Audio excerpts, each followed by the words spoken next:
On today's podcast, we have Ben Friedman with Duke Energy of Florida. Ben's going to talk a little bit about the economy, what's going on in the United States, jobs, some challenges for the economy, and then we're going to pivot into energy. We're going to talk about solar. We even touch on the batteries, EVs, some nuclear, AI, and the demands that are going to be put on our grid. So it's really going to be an interesting show, and I hope you'll listen to our episode today with Ben Friedman. Well, hello, everyone. Welcome back to Todd's podcast. We have a pretty exciting guest today. His name is Ben Friedman. He is a senior rates and regulatory analyst with Duke Energy of Florida. He works on clause recovery and helps create electric bills for customers in Duke's territory. He previously was on the economic development team, where he was responsible for economic research and data and analytics for the territory. Ben has a BA from Emory University and a Master's of Public Policy from Georgia State University. So welcome, Ben. We appreciate you taking some time and coming on the podcast. Well, hi there, Todd. I got to say it's an absolute pleasure to be able to come on here and get to talk to you about all things economics and energy for the next little while. Absolutely. We're going to talk energy. We're also going to talk about solar. So, and some of the things that you're doing with the energy and what Duke's doing with energy.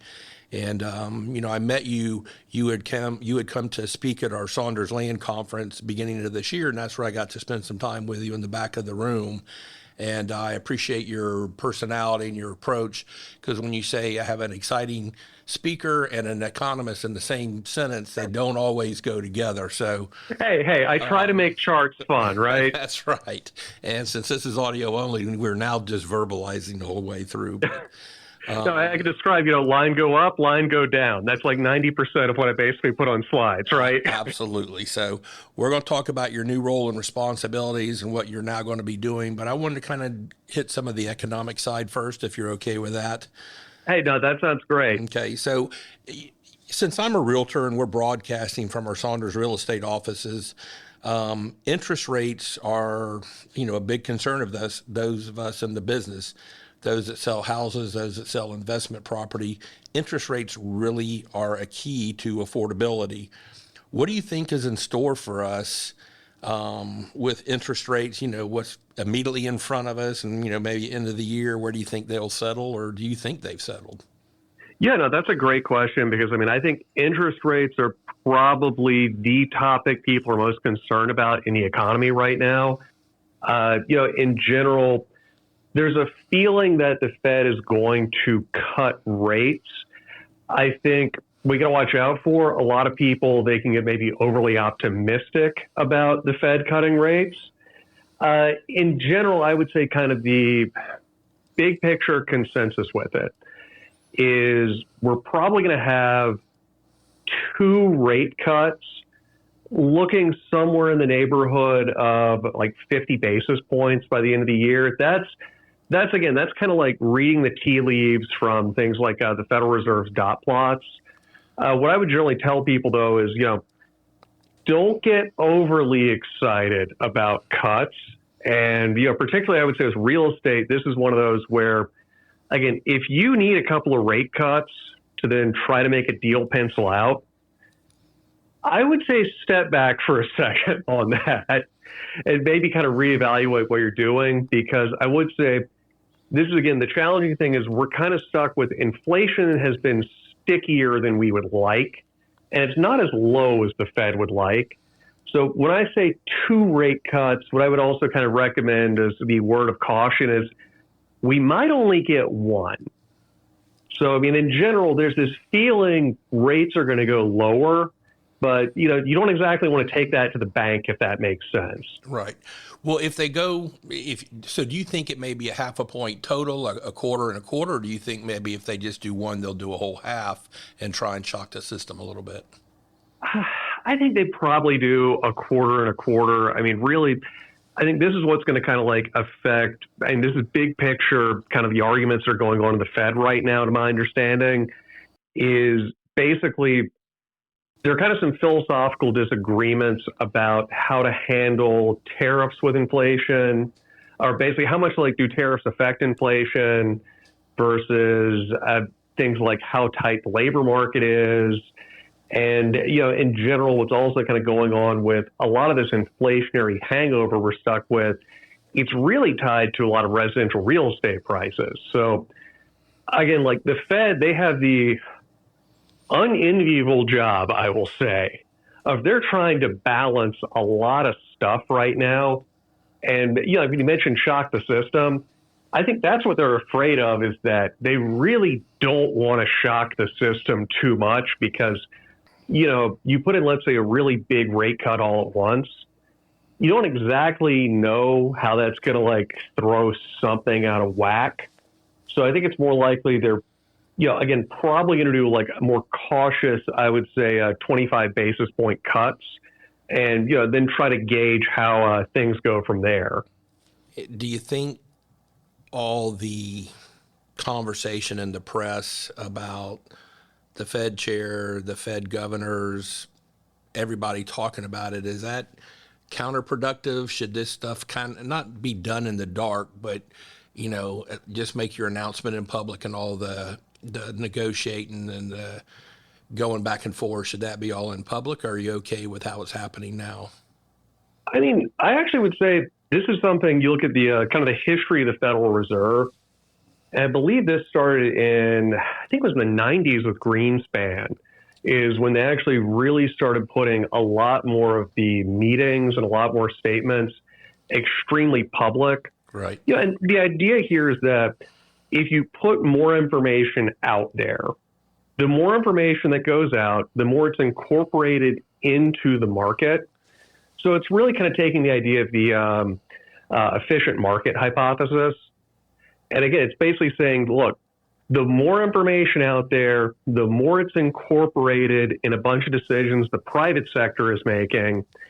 And then in general, the better the market outcomes will be. So, I don't mind a lot of stuff being public. I will say also selfishly, some of the palace drama stuff is kind of fun to hear. Right. I'm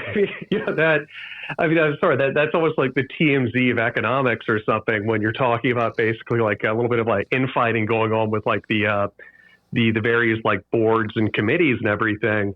But I mean, it does kind of show that there are some disagreements that are going on right now, really on the nature of just how many cuts, how fast, and other just aspects of monetary policy. Is there ever a president that has not wanted to cut rates? I mean, ever. I mean, I'm sure at some point there may have been a short period, but I can't. Oh no, I'm sure there's something, but I mean, rates as possible. Well, yeah, I mean it just reminds me of. I mean, I'm trying to remember who said this. I think it was Bernanke when he was the chair.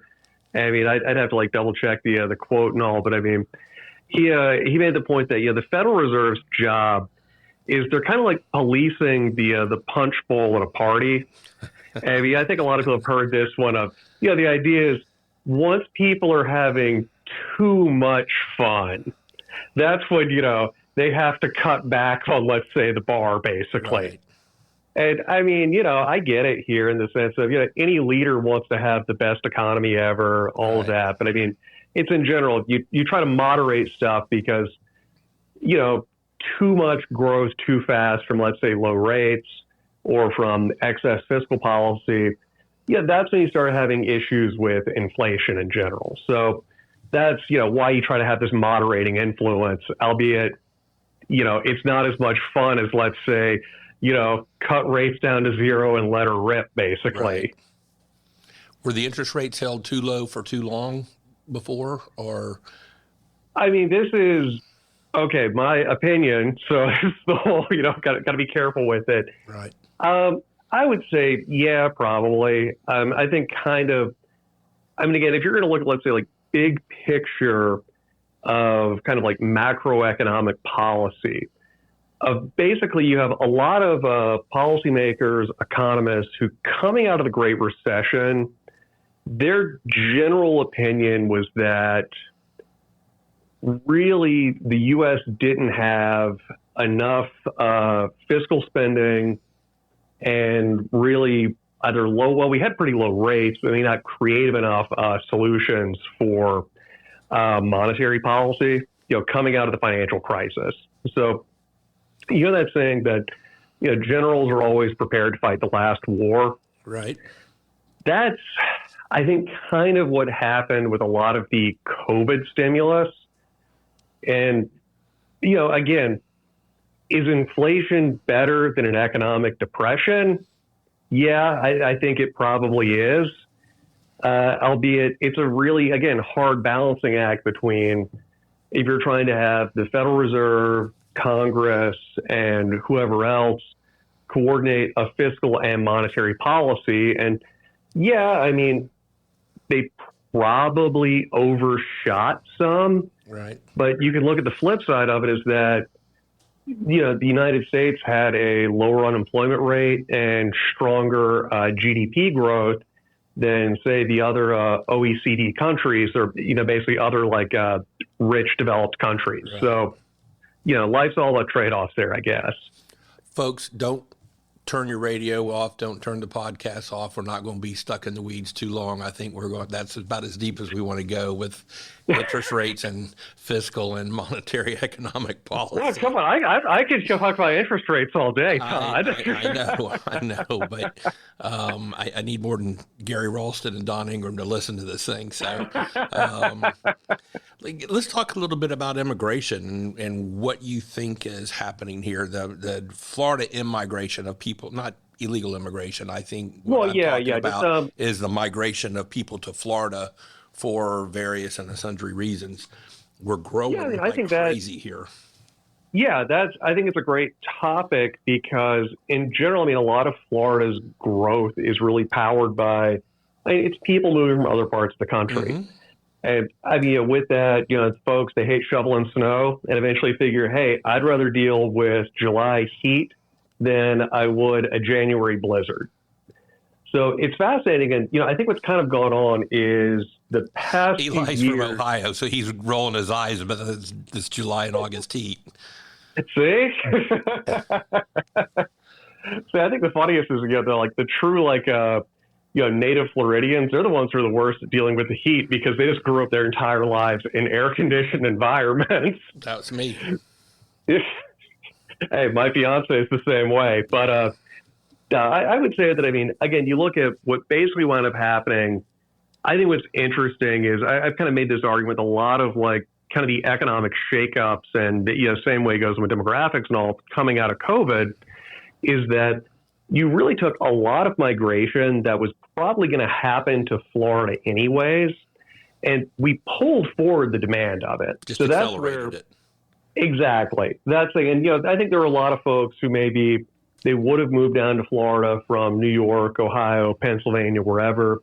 Maybe they originally were thinking back half of the decade. And then they just kind of figured, hey, you know what? If I can work remotely, might as well just go on down to Florida now. So I think that was kind of some of the trend that was happening with it.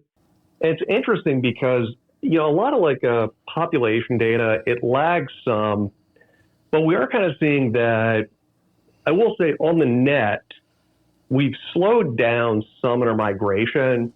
And, when I say slowed down, I mean that, we had a period, I think it was in 21 or 22, Florida was the fastest growing state in the country. Right.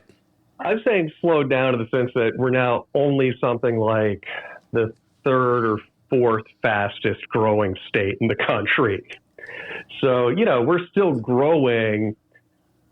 I do think you are kind of seeing also as part of that acceleration, we all hear the stories of folks for halfbacks and all that they move down here and they get freaked out either between the heat or storm season and they decide, okay, maybe I'll go to Tennessee. So I think we're kind of also getting a little a bit of that's happening right now.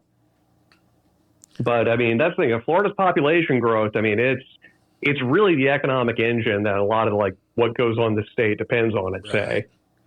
Well, so if we're second, third, or fourth, who's first? Texas, Tennessee? The last figure I was looking at with it is Texas, I think, was getting the most from a raw number of people. And South Carolina had the highest percentage kind of growth. So, but Texas, are they getting theirs from California and the West Coast? Because I mean, a lot of it. I mean, they're not leaving for the climate to leave California for Texas. I wouldn't think. Yeah. I mean, I understand why Ohio. Well, they're leaving for the business climate. I'll put it like that. That's fine. I mean, that's fair. I agree. And I think they come to Florida for the business climate too. Oh yeah, no, that's a huge advantage. I mean, Florida really has over a lot of other states. And I mean, you're completely right that back when I was in the economic development team, and that's really a big part of the pitch for Florida. Mm-hmm. And it's the same playbook that Texas really has in this one. Is, I mean, you think about what we basically like sell people on is sunshine, no income tax. And I mean, again, particularly for business owners, it becomes we typically have a less burdensome regulatory environment than a lot of other states. Todd's podcast is sponsored in part by Saunders Real Estate, your trusted partner in land and commercial real estate since 1996. With over 125 expert advisors located throughout the Southeast United States, the full-service brokerage specializes in a wide range of property types from farms and ranches to commercial buildings and development land. If you're looking to build your legacy with a confident investment, please visit SaundersRealEstate.com or call 877-518-5263 to connect with an advisor today. So some of the big challenges that you see for our economy, housing affordability, employment, are those the big ones that are staring us in the face? I mean, I think those definitely, I will say housing affordability, that's something, it's a multifaceted issue here. I mean, I think rate cuts probably could help in the short term. I mean, it is ultimately this challenge of that where people are now and where they want to be, there is a mismatch between them. Right. And that, I think, is what's kind of driving a lot of the housing affordability issues. And, what's kind of nice here is that, I would say more than kind of nice, it's really nice, is we've had a boom in multifamily construction, particularly in the Sun Belt. And that's something that I think is helping to mitigate some of the affordability issues. Right. I mean, it's ultimately, I think you need to have affordable housing in that big picture sense of, we like people to be homeowners in America. Correct. Because, I mean, it's a great financial asset. Yes. As I was kind of thinking with it too, I mean, it kind of, in a certain way, it's people buying into the system basically by becoming homeowners. It's a more stable household too, I think. I think for a number of reasons, owning your own home is the American dream because it does afford you so many more advantages than just being a renter your whole life. Oh, I completely agree with you. And I mean, that, I will say the nice thing that we have going on in Florida is, going back to that whole point about fewer regulations and being more economically a freer environment. You've seen the past few years, we've had a lot more household construction really go on. Right. I mean, I want to say that I saw a figure, on Twitter, so, be careful with it. It's on the internet. It's going to be exactly. Yeah, no one knows you're a dog on the internet. But no, it was, the gist of it was, just looking at permits filed in South Florida, Metro Miami. There were more permits filed over some previous period in Miami than there were in the entire state of California. Good Lord. I mean, that, Miami is its own animal, but right. I think that's still, it's an important point here that if people want to build, we have a pro-building environment here, which it's a big part of what really, again, I don't think people think housing is cheap anywhere, but it's relatively more affordable because we tend to have a lot more building happen. Yeah. I think some of the local governments are kind of changing their posture. I know Polk County has a little bit in approving building projects. The multifamily in here seems to have slowed a little bit in our area. But that's all everyone was wanting for the past 4 or 5 years is I need land to build a 250, 300 unit multifamily project, building all kinds of amenities, creating a pretty significant lifestyle for families. And but, local governments can slow things down if they so choose.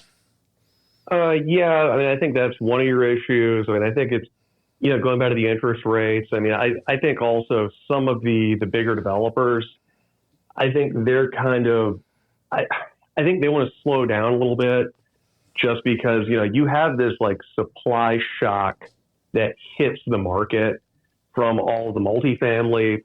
And the flip side of it is, so I live in the Tampa Bay area. Every time I go up to a Pasco County, right? I mean, it seems like it's a completely new community because there's always, you drive along, any of the major roads, it's like, whoa, I don't remember that subdivision being here 6 months ago. Yeah, and now there's 250 houses. Yeah, exactly. It's not 3 houses; it's 80% built out. Yeah, I mean, I do think it creates a challenge for a lot of the local government because, whether it be the infrastructure of like roads or the water system, sewer, or, again, look at the school systems where, if you grow too fast without a plan, then that's how, you just wind up with inadequate services for people. Right. And, folks want to be able to flush their toilet and make sure their kid isn't crammed in to like a trailer for elementary school. Right. How does a company project their workforce needs in today's economy? We come out of COVID, people work from home. Now, we wanted everyone to come back to work as soon as possible. We still accommodate it every so often, but, for the most part, we believe that you should be here in the office. How does a company, now AI is coming in, I would think those that have a lot of employees are really trying to figure out what's coming down the pipe. How many people do I need? What type of skills do they need? What quality worker do I need? What do you see happening in the world today?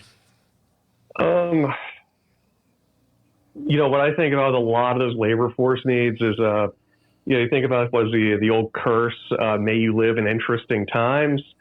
That's kind of how it feels a lot of the labor market right now because you're completely right here that you talk to anyone who works at a Fortune 500 company, or the same way you talk to anyone who works like at a small business. I mean, everybody is trying to figure out how do they incorporate AI into what they do. And there's not exactly a playbook because, companies are afraid about their information getting out there, or what they can and cannot share, things like that. I think it makes them really hesitant with a lot of, I would say, workforce decisions. That's been something that's really interesting with a lot of BLS data, Bureau of Labor Statistics information, looking at unemployment, particularly youth unemployment, is that I think a lot of companies, especially, they're really afraid to hire entry-level positions at the moment. Can they afford to with the minimum wage? Minimum wage, I'm really going with white collar entry level positions. You look at the market for software developers that, you apparently, this is something that's kind of come in of looking at computer science graduates coming out of college now. They have one of the highest unemployment rates of any college major. And this is after, the past 20 years of just hearing learn to code constantly. Right. So, it's in general, I would say that a lot of companies are trying to figure out, I think it's also the nature of how do they change what actually an entry-level job is and reinvent it in a way that, ultimately they can train those people up to one day become senior employees, but they don't quite know what the junior level looks like at the moment. So it's a really fascinating kind of time here at the labor market that I think kind of the answer for a lot of companies is they don't really know what they need out of knowledge workers. And I think they've pulled back a little bit on hiring. And that's where, you can see things like there's a survey that's put out called JOLTS that has job openings in it. And we've kind of seen that, like in the past year, openings have gone down. Again, not to like anything terrible, but like just enough where it's like, it looks like people might be holding back a little bit on hiring because there is a lot of uncertainty. Do you think some of that uncertainty is because people just don't fully understand how to integrate AI into their business? I mean, Totally. I think it's in its infancies at best, and not knowing what it can and can't do. Some people are afraid of it. Some people fully embrace it. Some people are saying, hey, can you do what 3 people do? Or how can I shift those 3 people into a more productive role, or, whatever. I mean, I 100% agree with you there, because I mean, look, I'll even just jump into it and say, I'm not really sure what AI can do with my current role. Right. And it's one of those that I want to figure out how to integrate AI, especially I think we would all love to automate a bunch of those routine and mundane tasks that, no one has any fun filling out TPS reports. What's a TPS report? Oh, you should watch the movie Office Space. It's a running gag in there. I was about to say that was the last time I heard that word used, was in Office Space. Yeah, Eli was smiling when you said that. Like, Todd's not going to know what you're talking about. Well, you should watch Office Space. It's a hilarious movie. Okay. But there we go. We can turn this into like a movie review podcast also, right? Maybe the next one. I agree that a lot of these tasks, people do want to be able to automate them, but then you have to give new and more important tasks to these people who are doing the automated task, right? Exactly. And it's the challenging thing. That should be what makes everyone more productive, not just that AI can do it, but you're getting more out of the people that you currently have. That's exactly right. I mean, I think that's, again, it goes into this kind of the challenge I mentioned with the junior and senior stuff of that, a lot of these routine tasks, they're not enjoyable or anything. They might be very mundane, but they're also, especially for junior employees, there's a learning curve that goes on with them. Because I'm thinking of what I was reading are kind of some accounts, interviews of folks at big law firms. And it's the challenge they're getting is that a lot of the junior lawyers, or basically all the junior lawyers, I mean, a lot of their work doing, let's say, these mundane, writing up like motions for court, or, again, writing like standard contracts, things like that, the meat and potatoes of law, AI can already do that better than the lawyers can. Yeah, but don't these young lawyers and these other people have to have those skills to build on being a better lawyer, a better realtor, a better economist? Exactly. I mean, you have to have those building blocks, and you learn that by the grunt work that you're kind of describing is going away. Exactly. And I think that's going to be this challenge over the next few years of figuring out, can you come up with alternative skill building stuff? Do you change the nature of what a senior person in these roles does? These are some really big open-ended questions that if anybody says they know the answer to them, they're probably like, making something up. I'll put it like that. Okay. Do you think this will suppress wages and compensation, or do you think as the mundane tasks go away and more complicated job descriptions come out, do you think it'll help? Because, I mean, right now, Eli's making $1 million a year and a jar of jelly every quarter. So that's his bonus. He's in the jelly of the quarter club, not jelly of the month club. Oh, nice. See, yeah. That's like showing real wage gains right there, yeah. Right? He loves it. I mean, I would say just in general, I mean, any new technology that improves worker output, it's going to translate into being beneficial.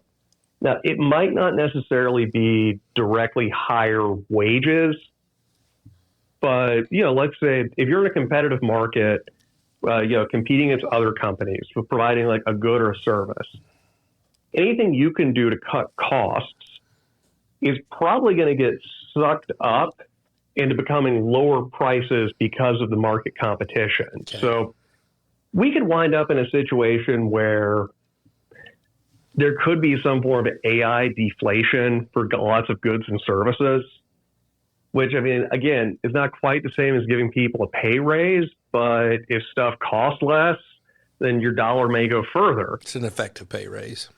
Yeah, exactly. How long do you, I mean, it seems like every day there's an advancement in AI, or every week or these short periods of time. Do you think we'll ever settle in and say, okay, this is kind of what AI is going to be for the next few years, or is it always going to be improving and changing every moment as someone brings the next bigger mousetrap to the table? Oh man, that is a great question, because we're kind of seeing with AI advancement. There was a great Substack post from a guy who used to be at OpenAI. It was kind of going on about the ratio of capital expenditure required to kind of get like performance breakthroughs. And there is this challenge that it's basically taking more and more money to get performance breakthroughs. That's like the rough takeaway from like his work. So that is what I do kind of wonder with it is, we could kind of hit a point with at least LLM or the large language models where they do taper off in what they can do. And this is kind of a big philosophical debate that's going on about, can large language models ever become like an advanced generalizable intelligence? And I kind of think we're at the we don't know point, but people are going to keep putting money into them. And I guess we'll find out. Yeah. How good is the U.S. economy right now? Just historically speaking, and how are we compared to the rest of the world? Yeah, I would say where we're kind of at with the economy at the moment is, in a lot of ways, what's weird, we're almost like getting back to like a normal-ish economy after a few years of, supply chain issues, stimulus percolating through, all that. I mean, that's my kind of like general read on it when I look at things like the unemployment reports, is that we're basically at what we call full employment. Right. So, I mean, again, the idea with full employment is that just for various reasons, you're always going to have people who are unemployed from the sense of, they quit their job and it takes them months to find a new job. Or they had a seasonal job, like think about all the mall Santas who become unemployed in January. So, a little bit of unemployment, that's not necessarily a problem. And I think we're basically around full employment. So, I would say with that looking all right, I was looking at the Federal Reserve. They have a recession indicator gauge based off of interest rates and the yield curve. Again, we're looking like more or less okay. Another one I like to look at is the Atlanta Fed. They put out a GDP nowcasting model. And, right now it's looking like we're probably somewhere between 1% and 2% GDP growth. I mean, you could argue it's maybe a little bit on the low side, but I mean, again, nothing really bad. I mean, even with like the monthly labor reports, like that was kind of the hot news recently about that. Yeah, I mean, the revisions down and everything. And I mean, again, look, no one likes seeing downward revisions. But at the same time, we're still at we're still getting net job growth. We haven't gotten into anything like, say, actually having monthly reports that are showing job losses. So that's kind of where my read on the economy is that, it's relatively okay. I mean, we're not going gangbusters. We're not in a recession. It's just kind of muddling along at the moment. Hello, this is Drew Wilcox, Vice President and General Manager of Nucor Steel, Florida. I want to thank you for listening to Todd's podcast. Please don't forget to subscribe to Todd's podcast on your favorite podcast app to get notified every time Todd releases a new episode. You won't be disappointed. The last question I want to ask you on the economy before we get into solar, because that was really what I want to talk to you about, is the jobs report. Why are they always revising them so big? Is there just not a good model for collecting? Is it political? Is it strictly, it's just too hard to predict? Are there better models that are out there that economists are saying, hey, you should be collecting it this way versus that way, and maybe your revisions will be a lot closer than 800,000 job revision, 200,000, these big numbers. Yeah, no, the swings are getting like really wild. Correct. And yeah, no, it's a problem here because so this is at least my kind of opinion on it. If you look into how they collect data for the jobs reports, there are a few different ways. But one of the big ones is a thing called the current population survey. And that's actually the University of Florida. They run a call center that's one of their big things they do is that they collect data for the Bureau of Labor Statistics that, they have dozens of students sitting at computers just calling people up all the time, asking things like, hey, so do you have a job?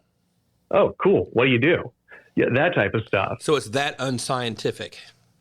Well, I mean, they do a pretty good job. I mean, I would say in collecting information and doing samples, okay. The challenge that really we're bumping into, and this isn't just a Bureau of Labor Statistics thing, it's really becoming an issue for, I would say, all surveys is, well, I'll put it like this. How often do you answer your phone when it's an unknown number? I mean, I think I answer mine more just because I get phone calls for people I'm trying to sell real estate. Well, that's fair. I'm Maybe an anomaly, but I think most people say this isn't a number that's in my address book. I'm not going to answer. Yeah, that's fair. I guess realtors, you probably are like picking up more than most folks. But I mean, in general, I mean, you can look at the survey response rate for a bunch of surveys. It's just going down. And like I was looking at the current population survey, over the past 10 years, that's fallen from like over a 90% response rate to it's somewhere around 70%, which wow. That, I mean, again, just they just don't like answering the phone when they don't recognize a number. So I'm sorry, go ahead. No, it just winds up then it becomes a lot harder to collect information as a result of that. So how are these data research centers adjusting their business model to be able to get better responses, or we're just accepting a lower accuracy number and we're just going to accept bigger swings? Yeah, no, I've seen a few ways that folks have tried to accommodate that. One of the ideas that has been kicked around is doing larger sample sizes, with the assumption being, if you can't make up the response rate, at least get more responses by calling more people. I think with a lot of I've seen this with political polling, just because those are, where a lot of money is going in with survey design. They're doing a lot more text messaging, using that as a way of getting responses from people. I mean, I think in general, you're going to I think what's going to be required to fix up a lot of data is probably reimagining what collection looks like. Right. Just because the era of, everybody having a landline phone at home and people picking up every time someone calls the landline, and that's realistically what a lot of these surveys were designed for, that's done and over. And, I mean, again, I want to give lots of credit to, the folks who do a lot of these survey research type stuff. I mean, when given the resources and the chance, they can do really cool stuff. Like, say, for instance, the Census Bureau was doing a thing called the Census Pulse Survey for a while. And that was a weekly survey with a novel methodology that it was really a great real-time gauge on what was kind of going on in the economy. So, I mean, again, I think that the folks working in these agencies, if given the chance, they can come up with something. We're just in this kind of awkward period where we're trying to use tools designed to measure a world that just doesn't exist anymore. Yeah. It's certainly a challenge for those that are in that industry and that business. Let's pivot to energy. We talked a little bit longer on the economy than I told you I would, so I apologize. That's the general information. I apologize for that lost leader when I got you to come on. No. Trust me, I always love getting to do economy talk. I mean, because getting to especially talking to lay of the land, presenting at those, that was a highlight of this past year. Good. Let's talk about solar. I mean, we're going to talk about all kinds of energy, and Duke is investing into all different kinds solar farms right now. How does this fit into the energy dominance and the increase in the electrical demand? And is it effective, these Sure. solar farms? No, I would say solar, I mean, it fits into, I've now heard the phrase said by my state president and CEO, so I'm allowed to say all the above. And that's really the strategy you're seeing with utility companies, and I would just say across the country, in that really what's kind of going on here is electric demand from data centers. I mean, you can see there are reports that come out from various think tanks, banks, whoever, that they disagree on the numbers exactly. But the gist of them is all that the U.S. has gone from being kind of basically flat electrical demand to now we're seeing this, it could be 2, 3, however many percentage points, like a real significant uptick in electric demand that's largely being driven by these AI hyperscale data centers. So it's really now the conversations that they're happening, across the country, is trying to figure out, okay, we need more power. What can we do? And really kind of the options, I would say in the medium term, it's coming into being, okay, can we do some solar, some batteries, some natural gas? Can we try to make our existing plants more efficient to, let's say, get some more energy out of them that way? It's very interesting just to kind of go from, more like a flat demand to now having this really quick uptick. So it's a lot of interesting challenges happening. I think I saw a news article last night as I was looking through some things, and there was a community out in Arizona, New Mexico, and a large data center was wanting to come in. I think it was like 290 acres. You might be familiar with this. And they were projecting it was 3,000 construction jobs, a little less than 100 permanent jobs, but they were going to require more power than the entire community was using. So, it's like, how do we provide power for them? And I think their local government was probably not going to approve the land use change and some of the other requirements to get them in there. I don't know how it's going to work out, but. Well, I mean, it just goes back to what is kind of nuts with these hyperscalers is, I've spoken with some tech companies. I've seen when they've gone through various channels, basically putting out feelers where they can locate data centers, things like that. And some of these data centers, they're basically the size of power plants. It's wild in the sense of that you can have data centers that are using 10, 20 times as much energy as, say, a steel mill. You want to talk about big, heavy industrial stuff. These are blowing that out of the water. Is it because of the speed that they operate? They have to have the power to run things so quickly? Is that what draws the demand, or? Yeah, my understanding is what's drawing the demand with them, it tends to be the training data centers, to where basically they're trying to incorporate and correlate huge amounts of information to where just that's the thing, because the amount of data that's going into these large language models to create their weights and everything, you're trying to feed these computers the entire internet, basically. So the destruction of man will come from when these computers take over and they run these AI robots and they rise up against humanity. So what, you watched Terminator the other night? No, but I've got some people I like from to start with. I just hope they get to me last.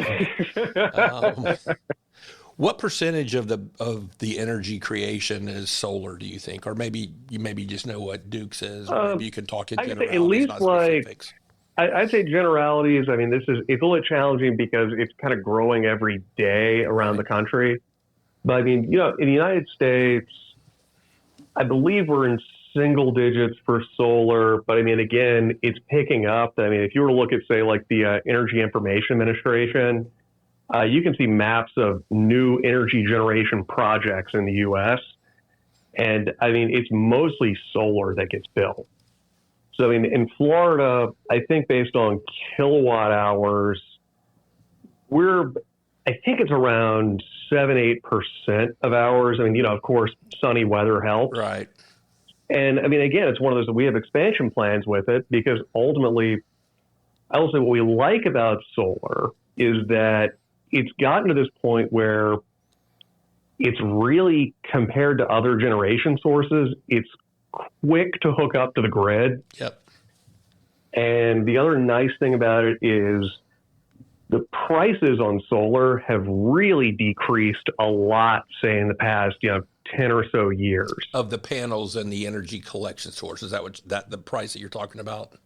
Yeah, exactly. I mean, I think a lot about, there's something called Wright's Law that the idea is that whenever you double the number of something built, there's a learning cost, or I think a learning discount, really, of that. It's a way of measuring what economy of scale is like for various industries. And the cool thing with solar is that if we double the deployment of solar, ballpark, the price per unit goes down about 20%. So, we're hitting this point here that the economy of scale is working out from this perspective of that because more solar gets installed every year globally, that the price of it just keeps on ticking down, down, down. So, I mean, that's, I think that solar, back in the 90s or something, you think about, okay, like Captain Planet or whatever. I mean, yeah, solar was really expensive, had a lot of issues with it, but just all these incremental innovations that have happened. I mean, they've made it. I mean, it's people aren't just doing solar panels because it's good for the planet. I mean, they're putting in solar panels because it makes good business There's sense. An economic return. Exactly. And you said something that a few minutes ago that I'm not sure everyone fully grasped, but it's quick to bring this power into the grid and into the market. I think sometimes the longest part of putting up a solar farm is going through land use changes and permitting and all that. I don't think the construction takes that long, and you do try and site them close to other transmission lines. So you're really generating and hooking up to existing infrastructure. Is that kind of how it works with solar farms? Yeah, I mean, that's the thing. In general, I mean, the closer we can put any type of generation to existing infrastructure, that just tends to make things easier. That's, less like wires we have to run and already having stuff in the area. But I mean, yeah, that's the nice thing with solar. I mean, yeah, there are some exotic pieces of hardware that get involved with it because, you have to like invert it from, DC to AC, things like that. But I mean, in general, though, I mean, that is the nice thing of, we can put a solar plant up relatively quickly versus if we wanted to build a natural gas power plant, that's 10, 15 years. No, it's maybe like 6 or so. So, I mean, again, like just from quick stuff, we can throw in panels like pretty simply compared to other options. Hey, everybody, this is your host, Todd Dantzler. As most of you know, I'm a partner with Saunders Real Estate and have been a very active and working broker for over 42 years. I have fostered strong relationships throughout the state of Florida, working on properties ranging from agriculture and development land to multifamily, commercial, and industrial projects. If you have any real estate needs at all, please give me a call. I'd love to help. My direct line is 863-877-2846. Thank you. Is the technology, are we at like 2.0? You say the panels are getting better than they were a few years ago. Are we going to plateau there? Can we increase the efficiency of new panels? And if we do, or if we bring more solar power online, do the energy companies have the infrastructure already in place to handle that increased supply? Or do you now have to build more power plants to distribute? Yeah, I mean, so I would say with a lot of, I wouldn't call it anything like a 2.0 or 3.0, like in this the sense of that we're typically getting like a lot of it's small incremental changes just with new technology. Right. So, I mean, those types of, again, it's like somebody realized like, oh yeah, maybe like we tweak this or change this thing a little bit here. And yeah, you're typically not getting like these big step changes of so-and-so invents this thing that makes panels 30% more efficient. It's more of like, you do this, you maybe get another like percentage point efficiency and do that, another one there. So that's kind of really how a lot of that's kind of going. I mean, I would say kind of you do have certain, I think, limiting factors with intermittent renewables that, I mean, basically what it comes down to is, solar panels are great until the sun sets. Right. Wind farms are awesome until there's no longer a breeze. And I think that's where you're really, I think, kind of one of these like next generations of what's going to be going on is electric companies are going to really start investing in a lot more batteries in the near future. Just because similar to how the prices are falling with solar panels, we're seeing a really similar pattern happen with energy storage technology. And I'll use that kind of like more generically because batteries are one option, but then you have a few other things that people are like working on. But I mean, in general, you're seeing the similar thing of that we're getting really good at building batteries. In all likelihood, once all of these new lithium-ion battery factories from the Inflation Reduction Act come online, we're going to have more batteries than we know what to do with, it seems like, in the near future. And I think part of that, what you're going to see is, and we have plans as a Duke, and I assume a lot of other utilities do too, we're going to start having more grid batteries. So we're basically either be a microgrid for buildings, communities, or full-on grid scale where we can have a battery next to a solar farm that charges up while the sun is out, and then when the sun goes down, we can feed the area using that electricity. Right. So you just said we might have more batteries and we know what to do with. Well, what do we do with them when they have no use anymore? How do we dispose of these things? And that may just be something that you hear, hey, that's a big problem. Maybe it's the batteries that they have in cars. What do you do with them when they expire, run out their use, and you have to put new ones in? Is that being discussed of how to dispose of these batteries? Do they recycle them? Are we not to that point yet where that's got to be part of the conversation now, I would assume? So that's, I would say with it, that's kind of in its infancy at the moment. Okay. Because, yeah, you're totally right there because, disposal of these batteries, I forget the exact number of how many cycles and everything, but, batteries wear out the same way that any other type of machine, it'll wear out when you use it enough.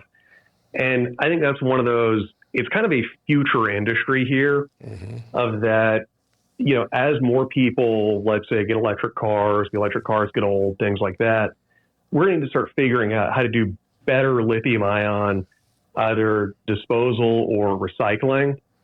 And it's something that I know of a few companies that are doing it. I think right now, just because the scale is relatively small, like you think about it like this, the perspective of there aren't that many Teslas that are in a junkyard yet. So, I mean, as time goes on, the demand grows. I think some of these smaller companies, they're going to basically get their processes worked out and they'll become players in that space. It's just right now, it's a lot more, from what I've seen with the industry, it's a lot of people doing kind of like pilot proof of concept recycling. And I think they're working on figuring out how to get their actual unit costs down. Okay. I kind of look at the disposal as how they looked at landfills as, we're not creating less people, we have more people and they're creating waste and you've got to put that somewhere. And those in the landfill business are working to try and figure out how to solve that problem. And I do think that they'll figure it out with the batteries. It may take a while, but I think that will get figured out at some point. Yeah, but I think, you give people a problem and then basically if you give those people with the problem enough time and money, humanity has a pretty good track record of dealing with stuff like that. Right. So, I mean, again, I view it as, like you're saying, landfills. I think we'll eventually figure out a recycling type option. And it's a similar thing with, I mean, you could say the same thing with solar panels too, that we're now beginning to get to the point where we have kind of the first generation of solar panels. They're aging out of service. And, there are companies now that are sprouting up and they're working on technologies to actually, take apart these old panels and recycle them. And it's really cool in the sense of that, there's a lot of scrap metal they can get out of those. I think the great thing about capitalism is at some point someone will figure out how to make money doing it, and then you'll start solving the problem. Until you can figure out how to make money, you'll just be storing the problem or figuring out what to do. But once someone figures out how to make money. That's exactly, once you can turn garbage into a product, right? Now you're getting somewhere. Right. A quick question. You mentioned Tesla, and this is about EV cars in general, and I've never had anyone answer the question, but since I have an expert like you on, you pull your car. Let's not get too out ahead of our skis on that, but okay. You pull your car into your house at night and you plug it in. You got one, maybe two cars. Do you really save money by not spending gas? Does your electric bill go up for your house because you're charging the battery? Is it if you save $1 on gas, do you pay $1 more in electric for your house electric bill, or is it you save $1, but or you spend $1 on gas, but you save $5 by it's 20% or a lot more efficient at your house? Yeah. No, I mean, I would say the gist of it with a lot of that, and this is where it gets really interesting for electric companies, we're trying to figure out the best way that we kind of want to handle getting more and more electric cars hooked up. I mean, in general, I would say the ones that work out well are when you can do what we call like off-peak or super off-peak, when we have the least electric demand on the system, and people can charge up then. Right. That's where you start getting, the lowest electric rates, and that's where you can start seeing savings. I mean, in general, this isn't exactly right or anything, but, I talked with a friend of mine. He has a Tesla Model Y. His electric bill went up, but his gas bill's $0 now. And it still works out to, I think he's paying, maybe half as much or so as what he was paying. So that's, there is like a customer cost savings there, even though it does kind of shift stuff around. And I think it's interesting, I will say Tesla, from what I understand, because people rave about the software that they provide with their products, that they're pretty good at actually working and setting up how to get people to charge when electric rates are the lowest kind of on the system. Okay, you just demonstrated how smart you were because you gave an excellent answer to an incredibly inarticulate question that I just asked. So, as soon as I got finished saying that, I said, "There's no telling what Ben's going to have to say to this." It made any sense. So I'm sorry about that. I've had to give a lot of electric car answers through the years.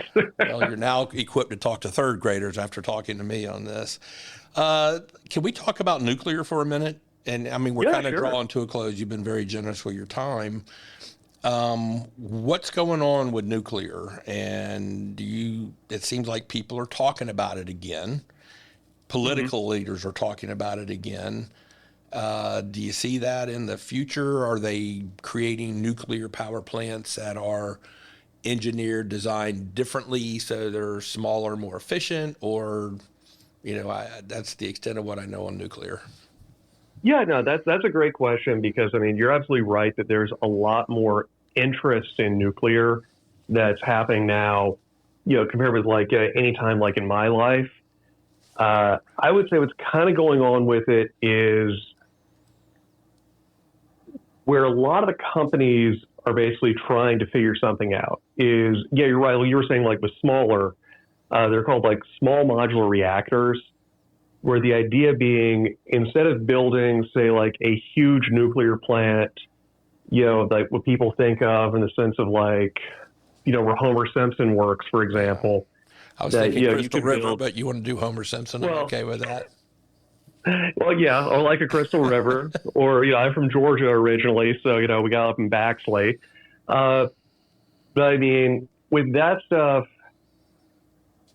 in general, what kind of is going on with it is it's looking at how to do something smaller, because the idea is with smaller, what could work out is that there'd be a lot more standardization and you could pump out more units. And like what I said with solar panels earlier, how, you can measure learning and the economy of scale that goes on with any type of technology.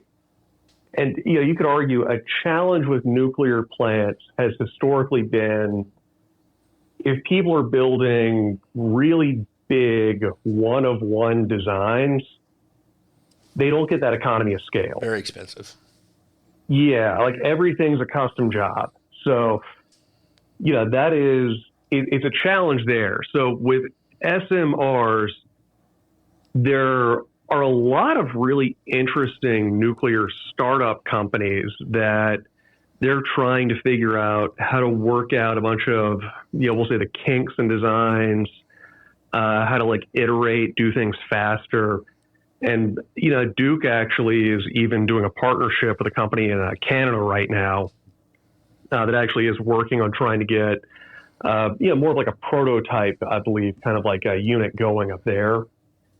So, I mean, I think what'll probably wind up happening is optimistically, if we can get a lot of this worked out, SMRs make all the sense in the world as what we call the base load. Because whereas, wind doesn't work when the wind ain't blowing, solar doesn't work at night. If you can have a nuclear reactor that's running 24/7, 365, that's great. So, I mean, again,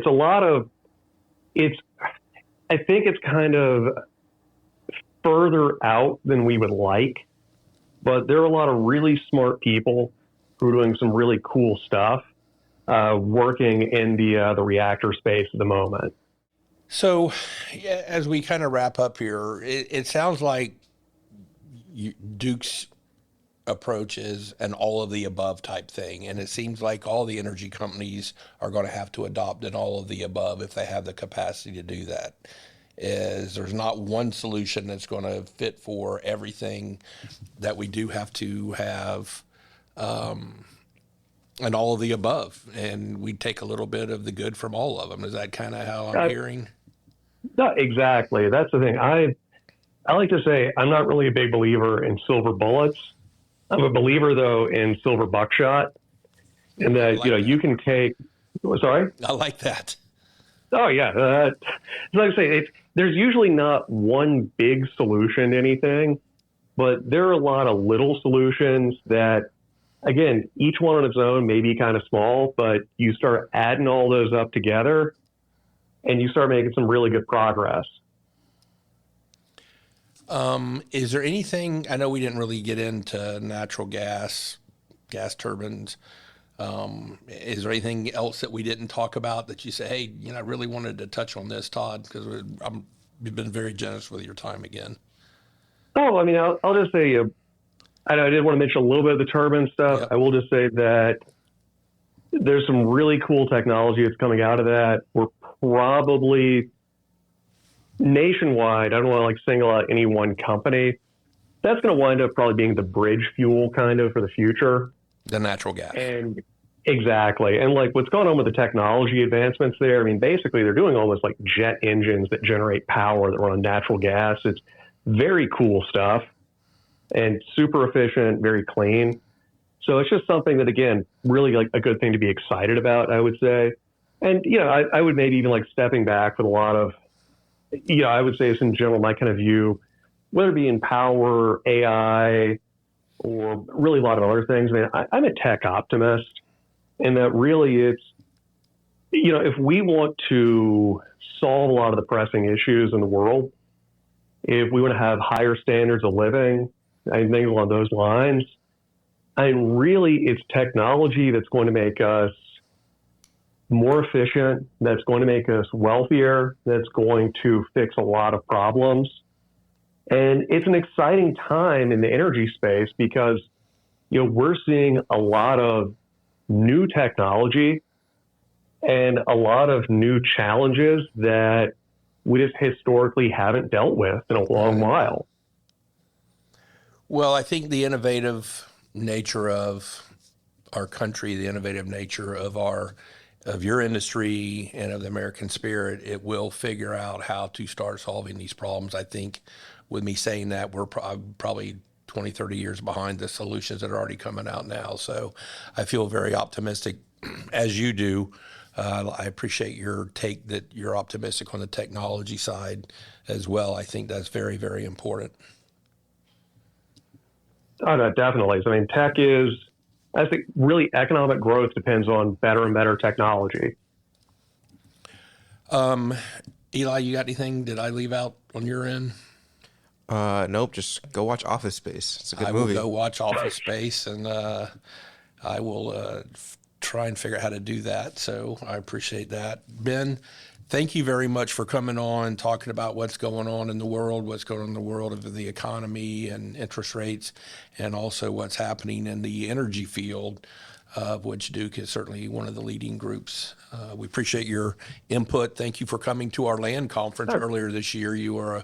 I got to spend some time with you in the back of the room, and that's where I got to know you a little bit. And I kept thinking, hey, this would be a good podcast. Eli agreed. And so he was able to get me your contact information as we started talking a month or so ago to get you on the podcast. I mean, Todd, thank you so much for inviting me, because it's been a really fun interview. Thank you. I appreciate it. Do you listen to music? I know you listen to, what is it, The Office? Office Space. Office Space. Do you listen to music? Because I try and encourage people to listen to a little bit of music at the end of the day. Well, yeah, that's a great way to relax and everything. I love music. I'm a musician myself, even. Who are you listening to now, or who's your favorite? I would say probably I listen to the Grateful Dead more than any other band. So, I got a Deadhead on the show. I never would have thought that. But that's pretty interesting. I like that. That may give us a little more insight into your personality as well. I'm going to encourage you today to listen to some Creedence Clearwater Revival. They were a group formed in California about '67. And one of the first albums I ever had was an album called Cosmos Factory. Great album, had a whole bunch of hits. A couple of the ones I really enjoyed were Who Will Stop the Rain and I heard it through the grapevine. So, Eli, I will try and rent or watch Office Space if you'll show me how to find it. And I will challenge you to listen to Cosmos Factory for the next time. Sounds like a deal. I'll check it out then, because, I love Creedence. Good. It's a great band, and looking at one of the websites, it's called Swamp Music or Swamp Rock, and I've never heard that genre of swamp rock. Right? Yes, exactly. So, Ben, thank you for coming on. Thank you, Duke, for allowing Ben to come on and being generous with him and sharing him with us and sharing your opinions and your thoughts and your suggestions with us, Ben. It was an interesting show, and thank you very much. Hey, great talking with you, Todd, and thanks again for letting me come on. Take care. Thanks, everyone, for listening to Todd's podcast, and we look forward to hearing you on our next episode. Thank you for listening to Todd's podcast. This has been your host, Todd Dantzler. If you enjoyed today's episode, please don't forget to rate, review, follow, and subscribe to Todd's podcast on your favorite podcast app. If you have any questions for me, suggestions for future guests, or are interested in sponsorship opportunities for our podcast, please just fill out the contact form on my website, todddantzler.com. I look forward to hearing your questions and feedback, and please take care.